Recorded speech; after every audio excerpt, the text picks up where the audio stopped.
Major support for Do the Math has been provided by Chevron, the Kern County Superintendent of Schools, Edison International, Valley Strong Credit Union, California Resources Corporation, Panama Buena Vista Union School District, Bakersfield City School District, and Kern High School District, with additional production assistance provided by these supporters of education in Kern County and throughout the state of California.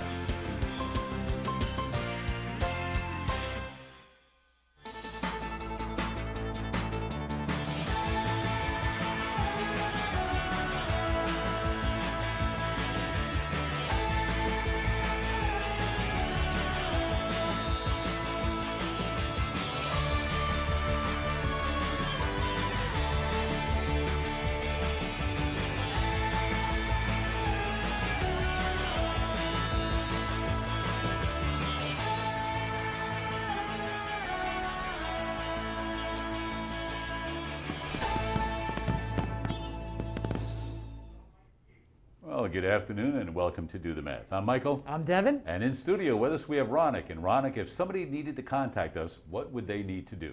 For math homework help, call in Bakersfield 636-4357. Everywhere else, 1-866-636-6284.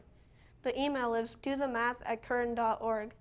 We're online at dothemathonline.net and on social media, Facebook, Instagram, Twitter, and YouTube. All right, nicely done. So Ronak, where do you go to school and what grade are you in?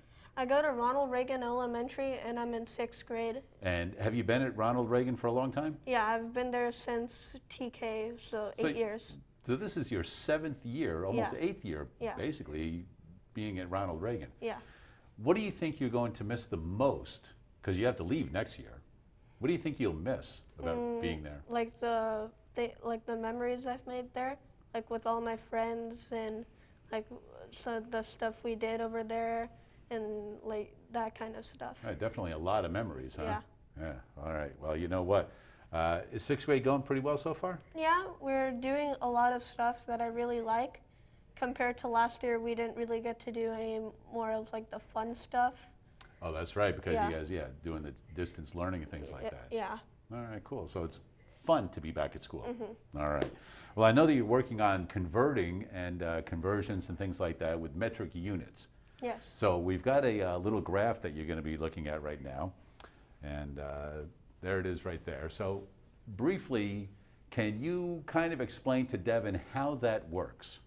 So the gram is the base unit. So it could like be substituted with meter and liter for like different things like capacity and length.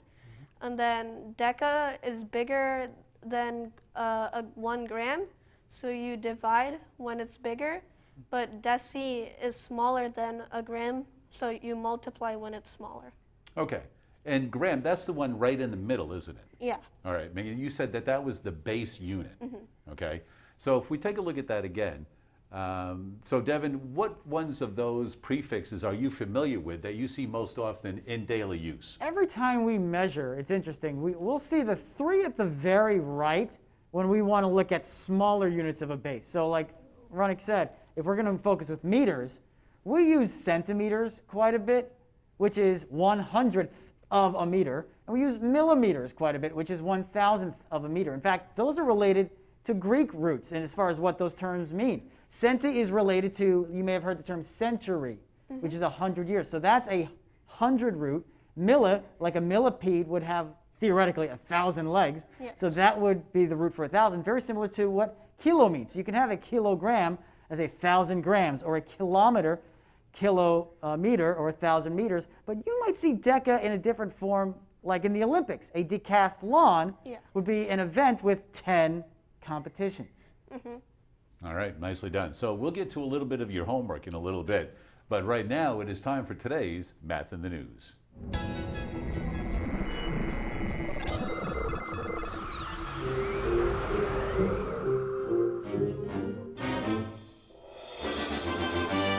All right, in today's Math in the News, we are fortunate enough to actually have somebody with us, not in studio, but just as good.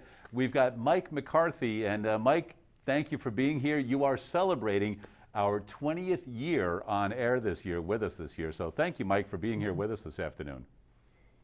Thank you for having me. Congratulations. Thank you. Now, the reason I've got you in here, and it just happened to be that today is day one of the Major League Baseball playoffs, and it starts with the wild card game today.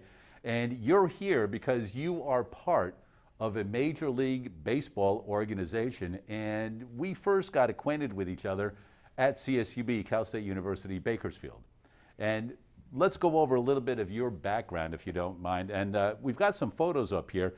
The photo on the far right, is that the ballpark in Rochester, New York? I'm unable to see it actually on the screen right now.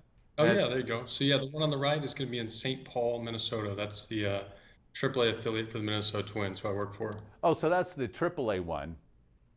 Yeah. Okay, good. And so we're going to talk a little bit about, because you were a pitcher in college, you were in the minor leagues, and you are a pitching coach for the Minnesota Twins at the AAA level. That's correct. Yeah, I was a former Roadrunner. I got drafted by the Boston Red Sox, who were playing tonight, and then became a coach after 7 years of playing in the minor leagues.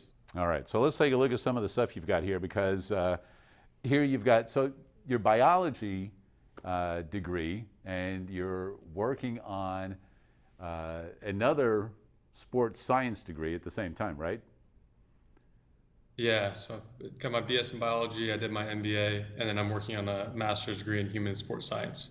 All right, so that's a little bit of background, and you've got your Twins uniform on there, and nice to say that you are, because you've been in baseball now for how many years? This is going to be my 11th season with professional baseball. That's quite a long time, 11 years, and I'm sure you're looking forward to the next 11 as well, right? Absolutely. All right. The more the merrier. Give me a long career, hopefully. Well, you are our resident expert on how a baseball works, all right? During the year, a lot of kids and adults have heard a lot about baseball and the rules and the difference in baseballs and things that have affected the way a ball performs, let's say, when a pitcher releases it. So can you go over a little bit here about the different pitch types? And I see that you've got some major league players with some of their favorite pitches, let's say. Yeah, there are 4 major pitch types in baseball. You have a fastball, a changeup, a slider, and a curveball. And you can see in the top right, when I was a kid, that was the baseball that we used to try to learn how to throw. Roger Clemens fastball, or Earl Hershiser slider. And now you can go on YouTube or all over the internet and find out how Trevor Bauer threw it, Zach Britton, anybody that you want to in that bottom right. So things have changed a little bit, and we've continued to see the progression of baseball and its technology for sure. Yeah, and I know that you've got the baseball labeled up there with different places to put your fingers and hands on there. And if I'm not mistaken, aren't there plastic balls even when we were growing up, wiffle balls, that you could get a lot of movement on these things, right? Absolutely. Yeah, you used to be able to use the holes in the ball and the different shapes of those holes to make the ball spin different ways and move much more drastically than we can with a baseball. When you were on the mound, was there something that you were the most comfortable throwing, that you, let's say you needed a strike and you knew you could deliver this at any time you needed to? Was there a favorite one that you had? I oftentimes went to my split finger fastball, which was a bit like a changeup. So it's got a little bit of depth to it and downward movement. And this oftentimes, when you need a strike, the hitter thinks you're going to throw a fastball. So you throwing that changeup or that split finger gives you an opportunity to add an element of surprise. Okay, and I know I'm just going a little bit off on you here right now, but this comes into some of the mind games that a pitcher and a batter can play with each other. If they know you're supposed to throw a certain pitch and you don't, that's also an advantage, correct? Absolutely. And we use this regularly. We look at count-based data, so looking at whether somebody's ahead in the count or behind the count to create a strategic advantage on what we're going to throw. All right, well, let's take a look at what influences ball flight. because a lot of times we heard about substances being put on a ball that would affect it. So you can talk a little bit about that, and also the graphic that you've got up here and how you can measure degrees with this. Yeah, there are going to be four major factors, and the one on this slide is going to be factors called spin axis. So you might think about this like the wings on a plane, right? As that plane tilts to the right or tilts to the left, is not going to fight gravity as easily. And so the ball spinning straight back is going to create as much vertical movement as possible. The more the spin axis turns to the side, the less vertical movement it's going to get, and the more it's going to start to drift a little more horizontally. Okay, so, and you would want that information. So as a student that is just learning the game of baseball and things like that, based on if you're facing a left-handed or right-handed hitter, these things come to effect also. Absolutely. This comes into play every single day. When we look at how that ball is going to spin, we want to use that as a strategic advantage to avoid the barrel of the bat, which is where they usually do the most damage with. All right. And as we go into the next slide here, how much time do you guys put into studying the batters as you prepare for the game? You know, it's actually a huge part of our game. So scouting reports are something we spend a lot of time with. We have pre-game meetings, we have pre-series meetings before we play the team for 3 or 4 games. And those become really beneficial for the pitchers to determine where is the area that I can go to in the strike zone or a pitch type that is going to perform the best and give me the most advantage to get that guy out. Okay, the next slide we've got up talking about spin efficiency. Is this the same as spin rate? This is actually different. Okay. So spin efficiency is how much the spin and the direction of the ball are in line. So you can imagine this like that plane, but now the jets, if you turn them a little bit off center, they're not quite as efficient as if they're in perfect line with the runway. They're in line with that runway, they're going to take off much easier. As they turn to the side, it's going to be much harder for that plane to take off, much less efficient. All right, we'll keep moving on. And velocity, this, because a lot of times if you know, kids are watching a Major League Baseball game, they'll have up on the screen, you know, how fast the velocity was of the baseball. And sometimes the announcers will talk about spin rate, and these are the big things. But a lot of times people think, well, the harder you throw, the faster you throw, the better you throw. But that isn't always the case, is it?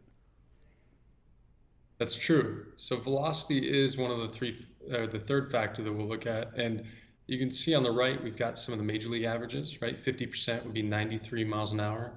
Top 10% is 96.6. So the velocities vary a lot in terms of a fastball. And then they also vary in terms of off-speed pitches. So the more you can slow that pitch down or create big speed change, that can create a big advantage for us. So the range, yeah, so the range that you've got, so what would you consider as you're getting players ready to move up to the major league level?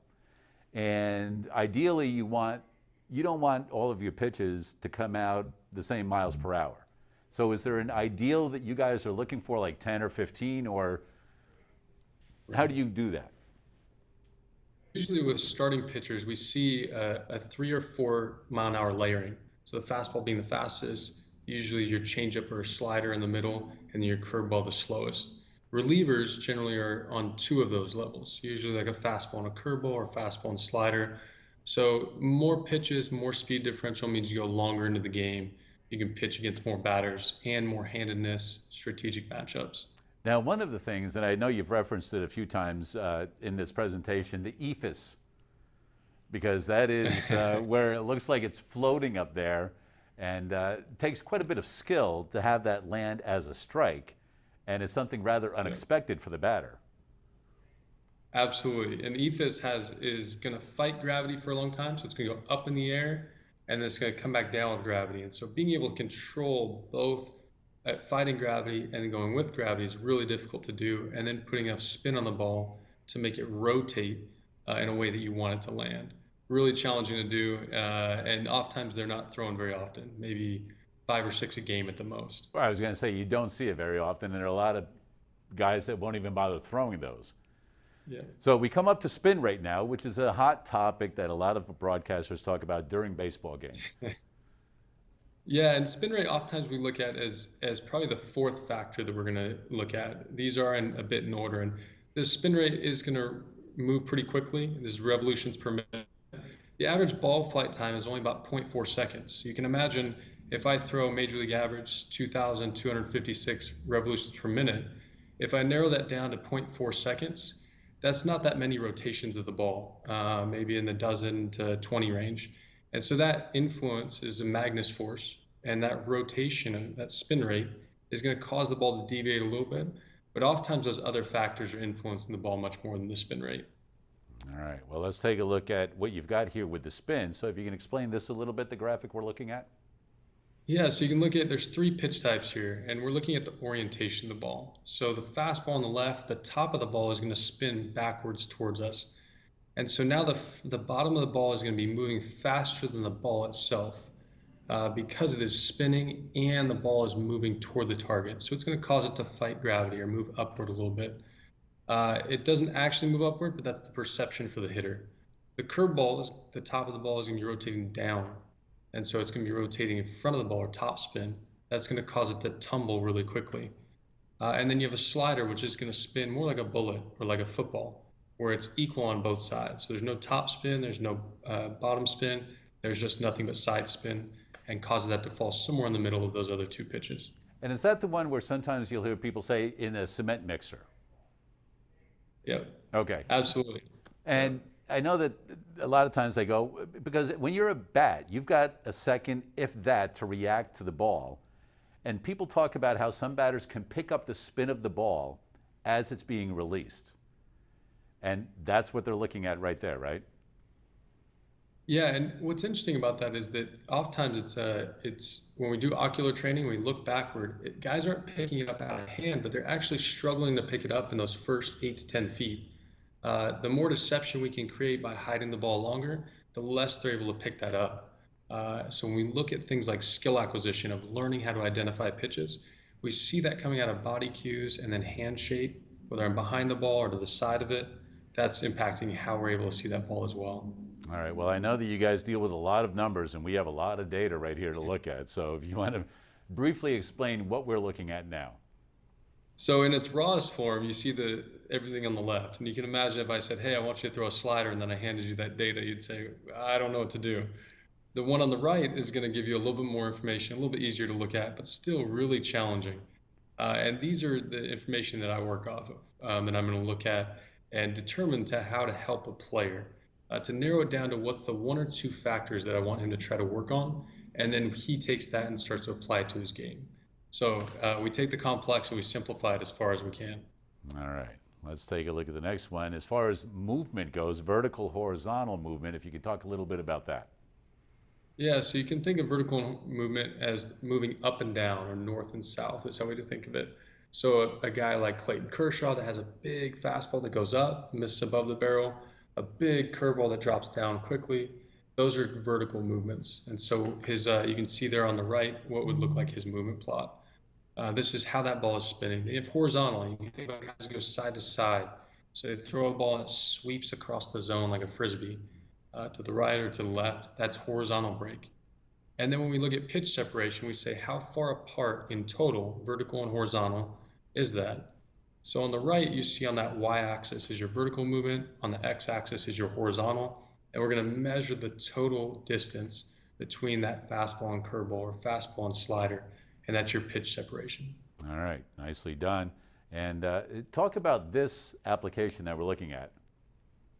Yeah, so this is a major league player, and what you're seeing on the left is going to be a slow motion video with the data next to it, but in simplified terms so that he can understand how this ball is coming out of his hand. So as you see this video play, you'll see the ball come right out of his hand, and you're going to watch how this ball is spinning. See how it's spinning straight back toward us?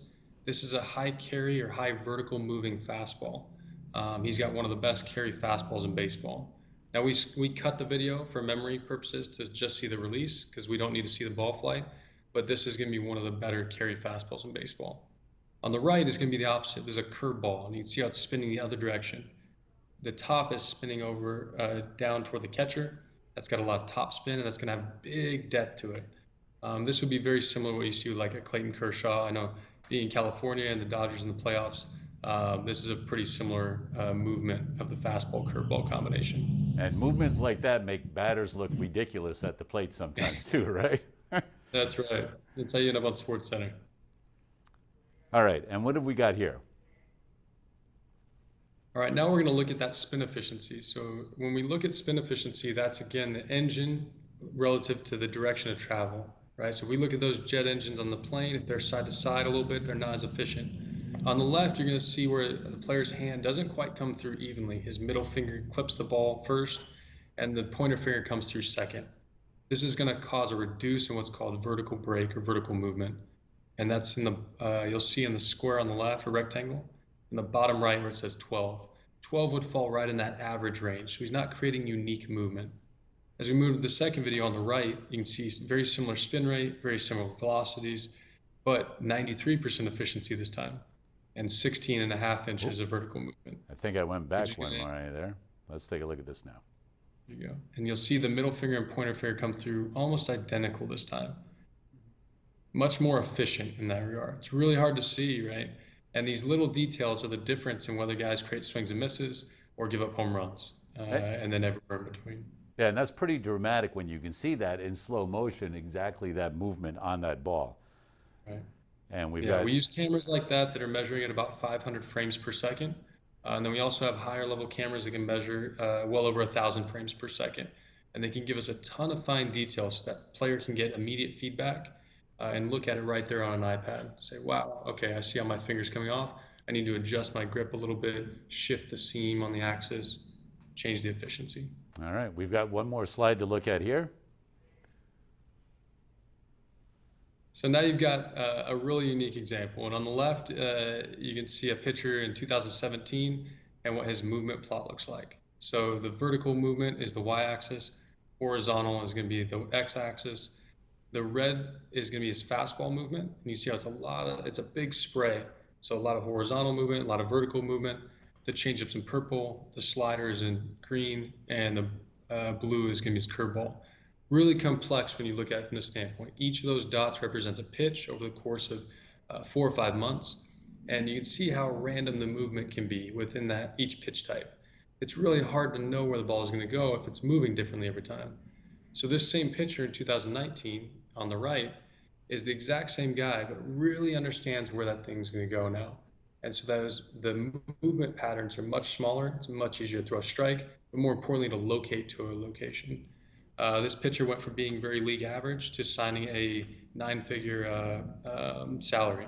And so he now makes over $100 million for his net salary. Wow. And plays for Mike Kushan's New York Yankees. And know how to throw a ball, right? Hey, Mike, I got a quick question for you, and I'm going to want a one answer, no explanation. As somebody on the mound, are you in favor of a robot umpire calling pitches and strikes? I am not. Okay, so you're not.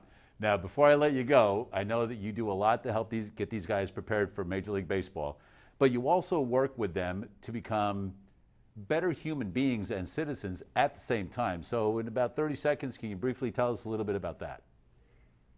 Yeah, pitch flight and ball data is great. And it's one piece of how we do our jobs. But most importantly, baseball is a game. It's a classroom, just like the class you're in right now. And it's designed to teach us life lessons. And it's designed to help us give an opportunity to make the world a better place. And every day we talk about things that go beyond the spin rate of a pitch. And we talk about the morals and ethics of life, the important things that we can be doing to make the world a better place. And I think that's a really important part of what sport represents. It's something that I'm carrying my career every single day. All right. Well, Mike, we certainly do appreciate you taking out some time. I could sit here and talk to you the entire hour about baseball and pitching and stuff like that. But I know you're busy. We're busy. We've got Ronak in studio waiting for him to do some math problems. And once again, Mike McCarthy, AAA pitching coach for the Minnesota Twins. Thank you once again. And we certainly do appreciate your time, Mike. Thanks for having me, guys. Appreciate it. All right. We'll talk to you soon. All right. 636-4357 is the phone number. That is today's Math in the News. All right, Ronak, you well rested? Yeah. All right. Have you ever played baseball? No, I've played it like a few times with my friends, but Well, a little bit. You know what? You learn how to throw a pitch like that or something like that, commanding and things like make $100 million a year. Anyway, Yeah. you ready to do some math? Yeah. All right, let's take a look at one of your math problems right here. So this, we're actually going to take a look at the one that you are working on. And it says, we want to turn 2,570 grams to kilograms. And they're showing what you're doing. So can you explain what they're doing there? So, wait, should I use the smartboard? It's up to you if you want to do that. Okay. So, so the table, the gram, to get to something bigger, you divide, not multiply. So, you divide by 10 3 times. So you divide by 10 to the power of 3. So you move the decimal point.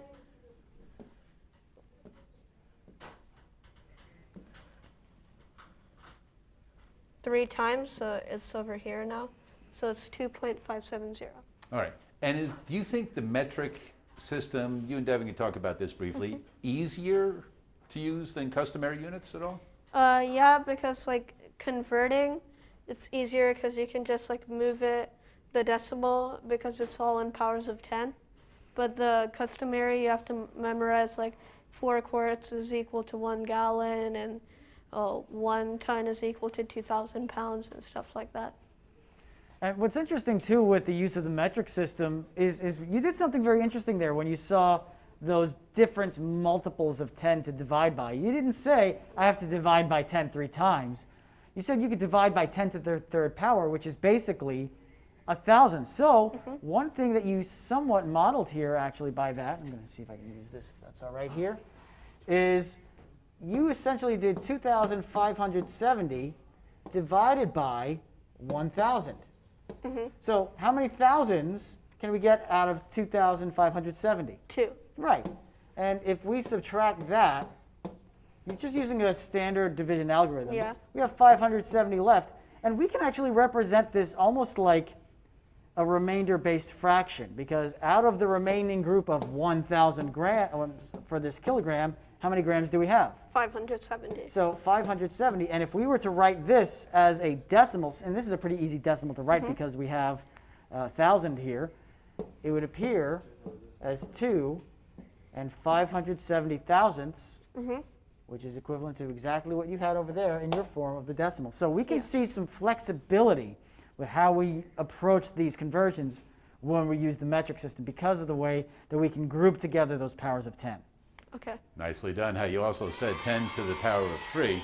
So nicely done on that. You've done some great work so far with that, explaining the chart and the metric system.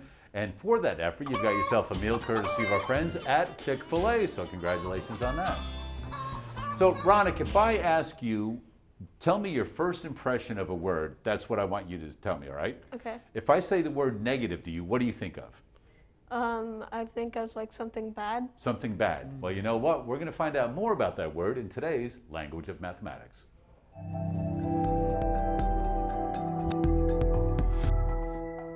Hi, so today we're going to talk about the language of mathematics and how important language is when we're talking about mathematics.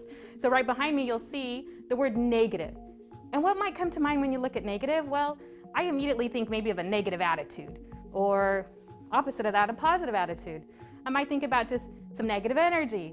But in mathematics, what does that mean? So I wanted to kind of introduce the word negative and how you might see it in mathematics, and not necessarily in the more broader sense that I just explained, like a negative feeling or attitude or something. That's what comes to my mind.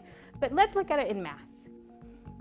So one of the ways you'll see it in real world, as we call this, real world, is that you would see it in temperature. For example, you might see a negative number representing temperature. So here you can see a thermometer where it shows -20 and -40. And so those are really cold temperatures. So you see this picture of a street, it looks like here, with cars full of snow and trees full of snow. So it's very cold temperature. So that's where you might see negative numbers in the real world, and that will also be how we'll use it in our math class. You'll also see it in maybe a balance.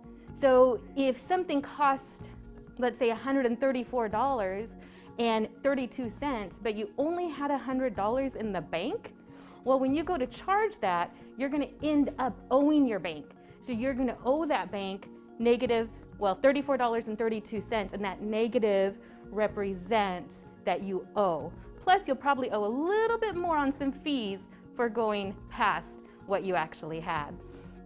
Also, you might see negative number when you're describing below sea level. So this picture here, you can see that at the sea level, we call it 0, but anything below that is represented using negative numbers. So here you see a little submarine, and it's represented by negative 500 feet, and that's just the way to describe the distance from that 0. So we're 500 feet below, but we will represent it using a number with a negative. Okay? So here's where we will definitely use those examples of real world in our math classes. We'll talk about those examples, we'll give value to negative numbers, and then you'll especially use the language, use the word negative often as you look at number lines and as you begin to look at not just horizontal number lines, but also vertical number lines. So as you can see here, you begin to see negative numbers to the left. And then if you look at the vertical number line, you'll see negative numbers below 0. So here is a great place that you're going to be using the language, the word negative. And lastly, I just want to show you where else you might use the word negative, and that would be when you're looking at a coordinate plane and working on a coordinate plane, which is a big part of mathematics. And so when you look at this, we might be able to describe a position of that point. And you can see here we have an ordered pair. And that ordered pair tells us how we're going to move along this coordinate plane. So -4 means that I would start at the origin and move back 4 to -4. And then that second number, +4, would tell me I'd move up. So then I can actually plot my point on the coordinate plane, and it is represented using -4, 4. So this is where we use language that is so important to mathematics to describe what you're doing with certain concepts, such as graphing on coordinate planes, using number lines, but also solving real-world problems. So thank you. Hope you enjoyed. And thanks to Hilda for teaching us a little bit more about negative in today's language of mathematics. Well, in studio with us, we have Maria from the Bakersfield Museum of Art with us today. And Maria, what is your role with the museum?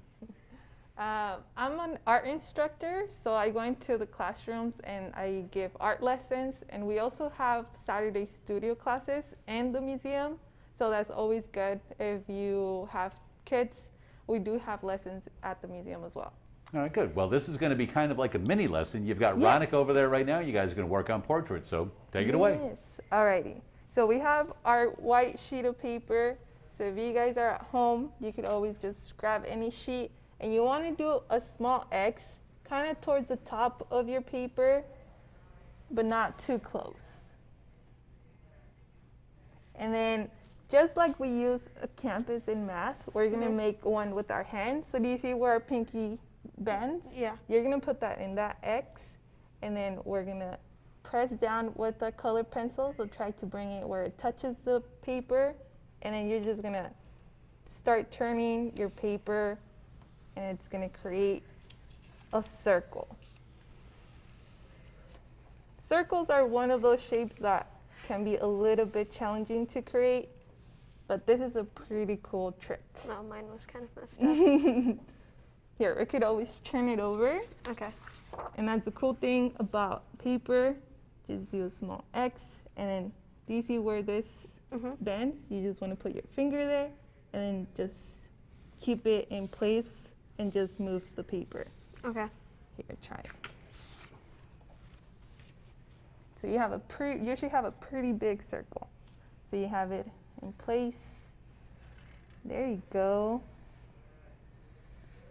And art is also one of those skills that the more you practice, the better you get, just like math, right? Yeah. And then now we're gonna try to make a line right the middle. all the way down. There you go. So do you see where this X is in the bottom of the circle? We want to make a small line where we think it's about the half between the X and the bottom of the circle. And now we're going to use our colored pencils, and we want to measure where the top of the circle is and where that line we just created. And then you want to, do you see how long that is? We want to make sure we have this much of distance at the bottom too. So usually I place my finger where the line is, and I put my colored pencil at the bottom, and I'm gonna make a mark down there. Is your pencil long enough? We could always use your regular pencil. Do you think that'll be more helpful? Yeah. Okay.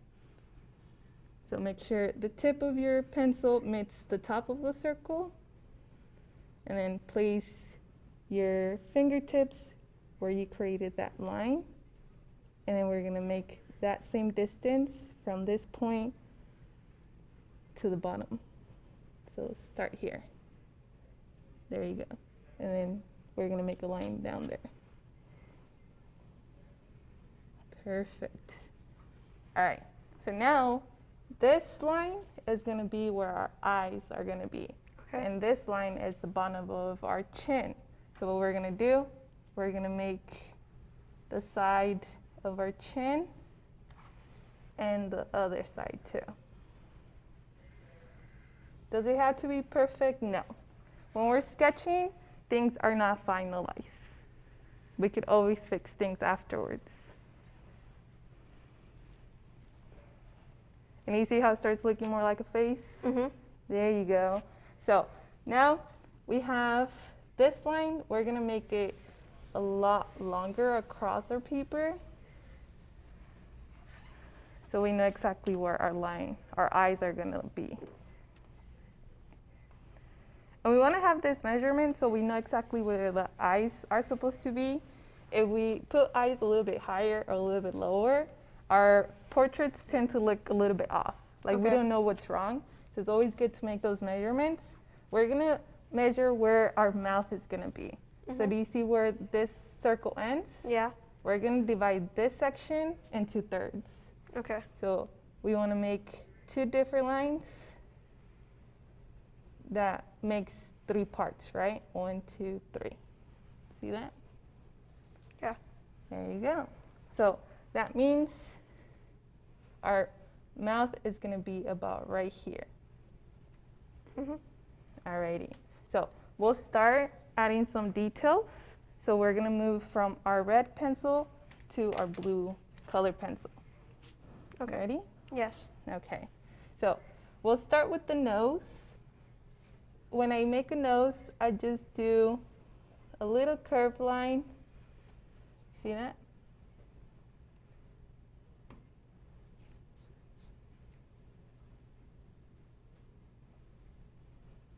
And everyone has different noses, so it always depends on the person you're trying to sketch out.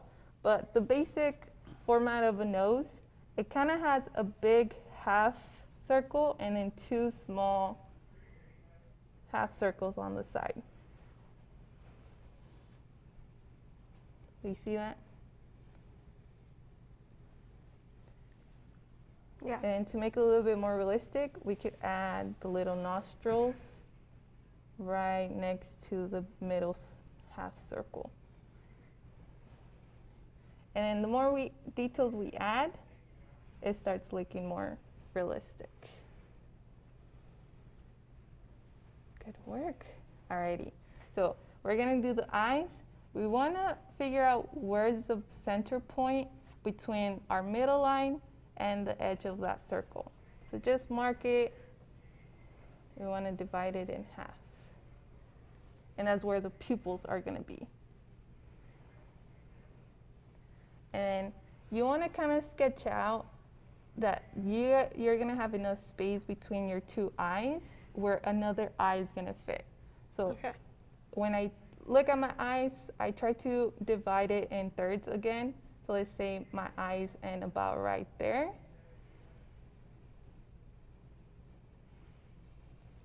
I want to make sure, can I have another eye right in the center? You want to kind of estimate the distance, right? And then you can start making that shape. So the top of the eye is going to be above the line, and the bottom of the eye, half of the bottom of the eye is going to be below that line.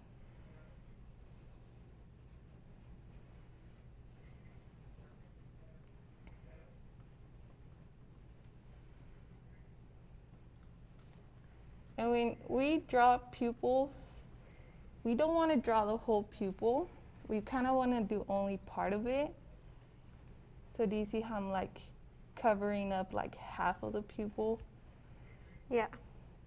And that's because usually when we draw the whole pupil, people look like they're scared. Yeah. Yeah. So we kind of want to keep them like they're having a pretty calm time. And then the more details we add, it's just going to keep looking more realistic. So we could add the eyelid, right? Some people have more realistic eyelids than others. And then we'll move on to the mouth. So we have an okay portrait. So do you remember which line was the mouth? This one. There you go. So we're going to do the upper lip.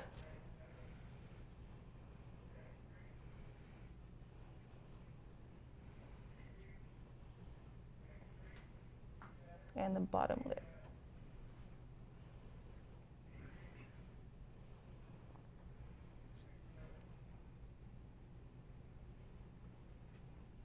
And quickly we'll do the ears too. So the ears are between our eyes and the nose.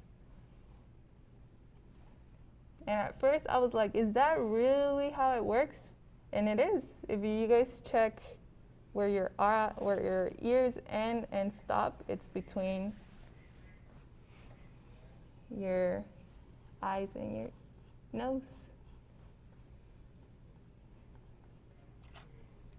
And then we could add the eyebrows. The eyebrows don't want to go past this X. So depending on your eyebrow shape, you could add your eyebrow shape. Some of us don't have eyebrows. That's okay too.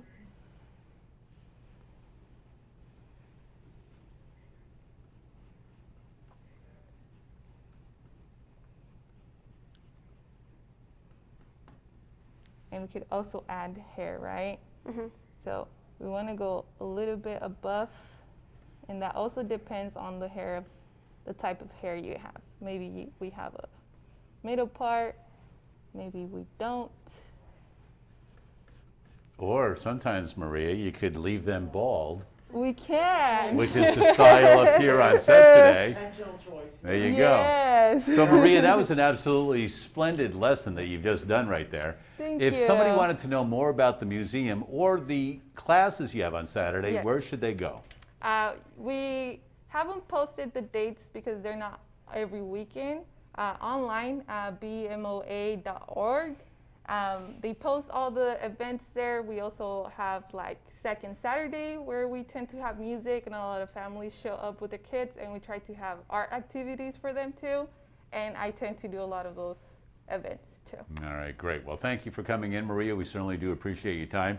And I know that Devin and I, when you were saying, yeah, the ears between the eyes and the mouth, both Devin and I were like this, like, oh yeah, it is right there. And speaking about the eyebrows, I know that when people do caricatures of people, when they do mine, they focus on the eyebrow a little bit. Maybe Yeah, you'll I see get that like at some point caterpillars. during the... Yeah. Yeah, there you go. Hey, anyway, we'll be back with more right after this.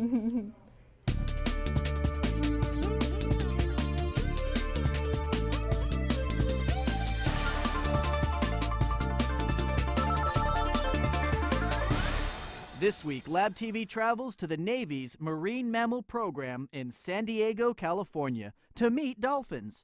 the Navy's best defense against dangerous underwater mines. Dolphins are really good at finding things in shallow water. They own the shallow water environment.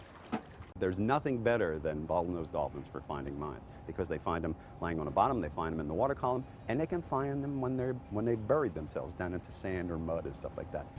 Mines are explosive devices hidden underwater to destroy ships.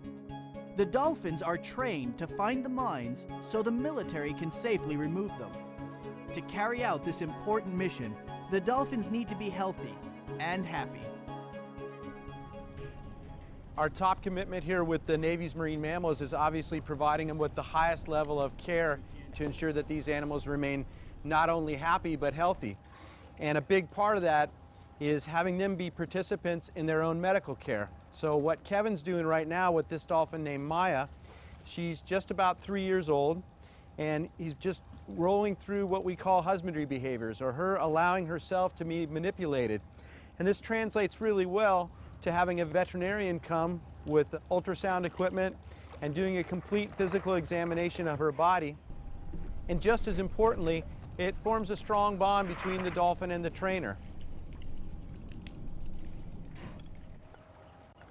This young dolphin here is Lark. She's not yet 3 years old, and what she's learning right now to do is to report the presence or absence of items which are in the water column. Each of the people that are stationed around the pool will present the cylinder according to the trainer's direction, and Lark will be asked to search the perimeter of this enclosure to decide whether or not that item is present. She's asked to search. She looks around the pool, and if she comes back in the center position there, it means that she hasn't found anything. So we'll run another trial right now. Target's placed in the water, completes her search. Good girl. So she's obviously found the target and she'll get her reward. The team is setting up a carrier to pick up one of the Navy's best mine hunters, a 25-year-old dolphin named 10. The trainer asks 10 to jump out of the water onto the carrier.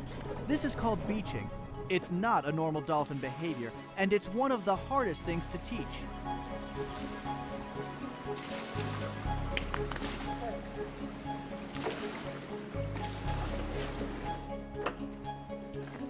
The team carries 10 to the dock and lifts her carefully onto a boat. We're going to follow her out to the ocean for a mine hunting exercise. Hunting for mines may seem dangerous for the dolphins, but it's really not. Mines are designed to explode when ships bump into them, not dolphins. Today, the team has hidden an underwater training mine, without explosives, of course. 10 is given the signal to start hunting. Notice that she's wearing a harness with a transmitter in case she gets lost. She finds a mine and touches a paddle on the front of the boat. The crew gives her a yellow signal marker to place near the mine. Hunting mines is like a game of hide and seek for the dolphins, but it's a serious job for the Navy.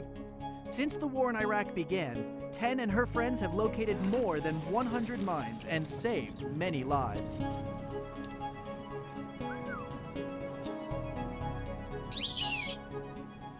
What makes dolphins so good at their job?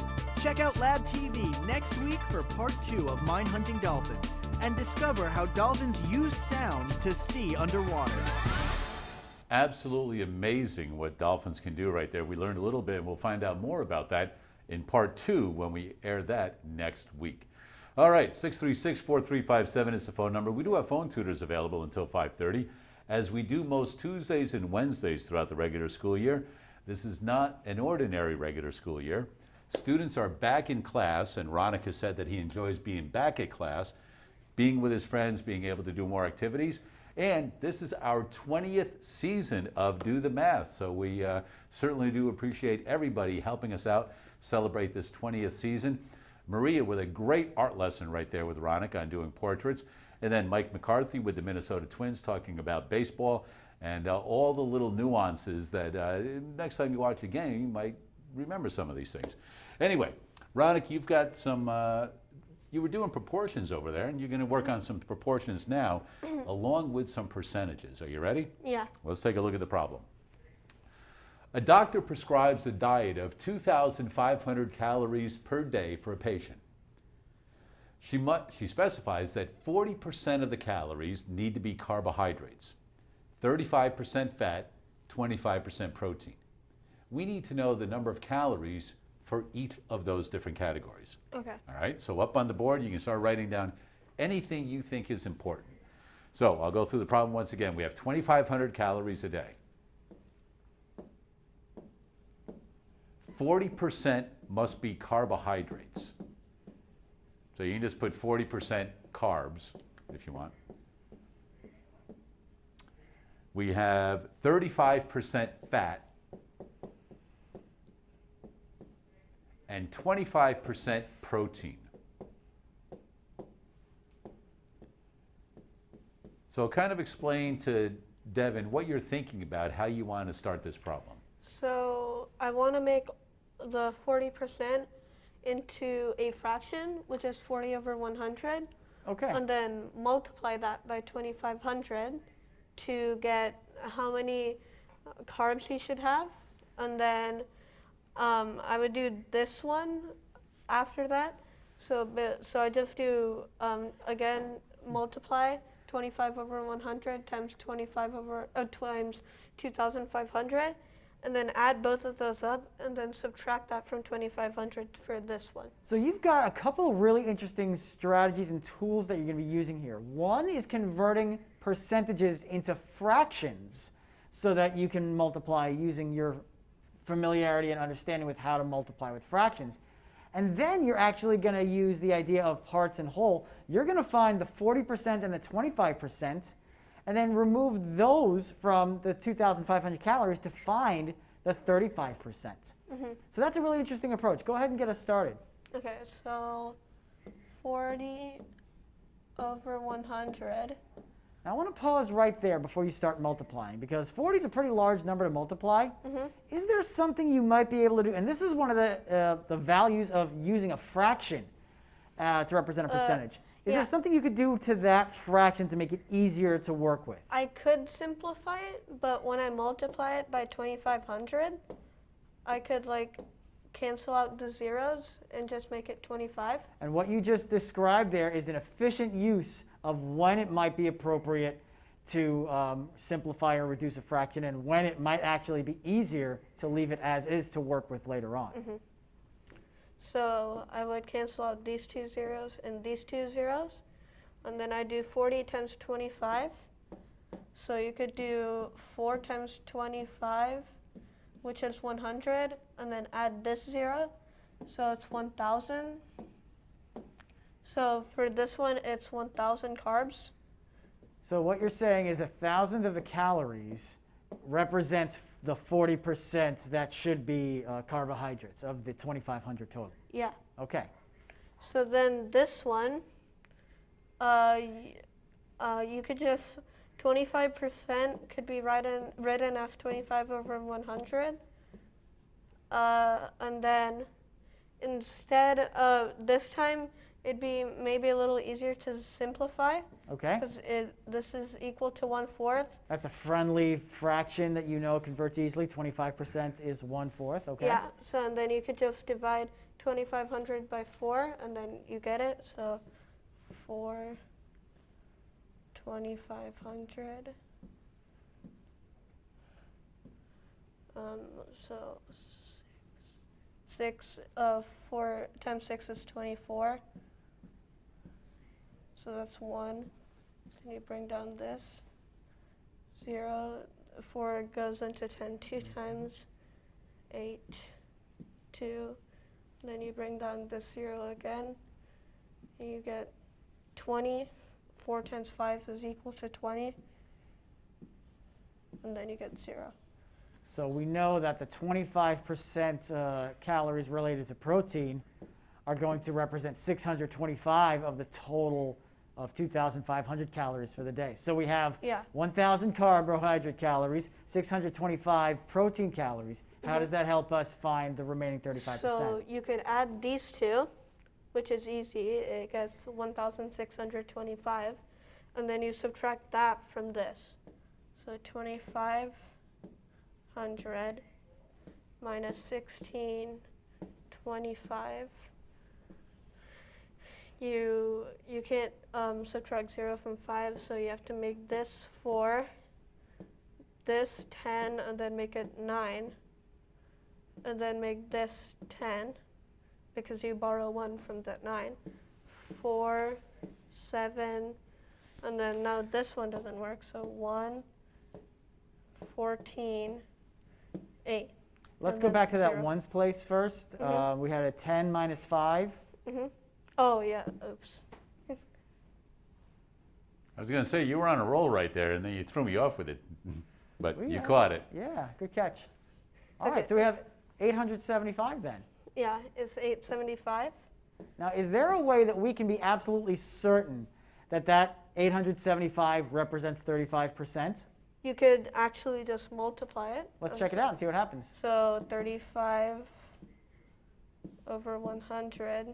And if you want to erase some of your work that Yeah. you've got on the side, you can do that and move a little bit if it's easier for you. If you're going to erase, Use the back eraser part end there. first. Oh, So there you go. Circle it all with the eraser. There you go. That's all right. We've seen teachers working decades in that, work that out, so you're good. okay. And then, yeah. All right, so we have 35 hundredths times 2,500 calories. So again, you could cancel out these two zeros, and then you have to do some two-digit multiplication. And ideally, we're looking for this to equal what? 875. Okay.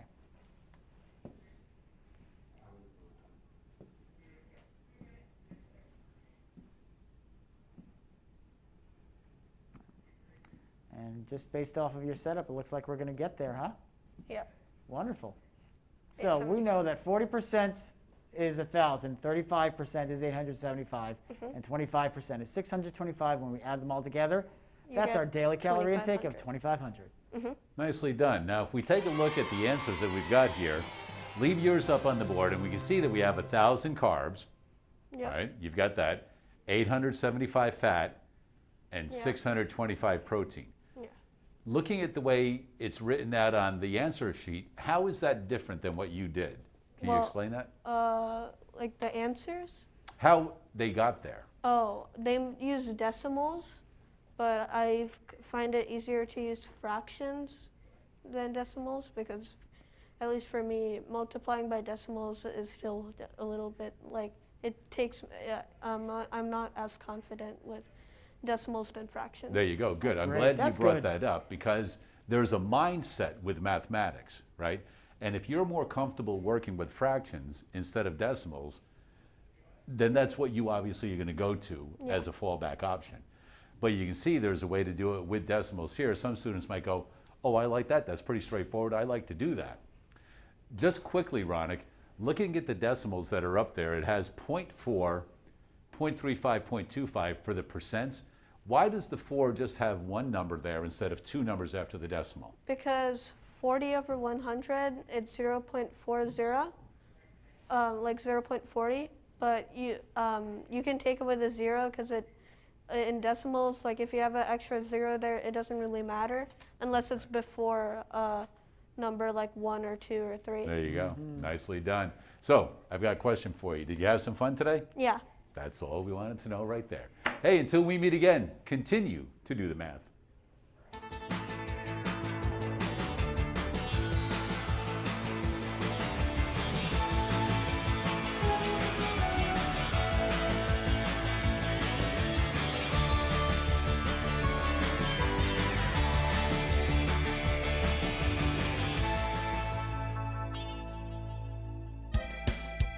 Major support for Do the Math has been provided by Chevron, the Kern County Superintendent of Schools, Edison International, Valley Strong Credit Union, California Resources Corporation, Panama Buena Vista Union School District, Bakersfield City School District, and Kern High School District. with additional production assistance provided by these supporters of education in Kern County and throughout the state of California.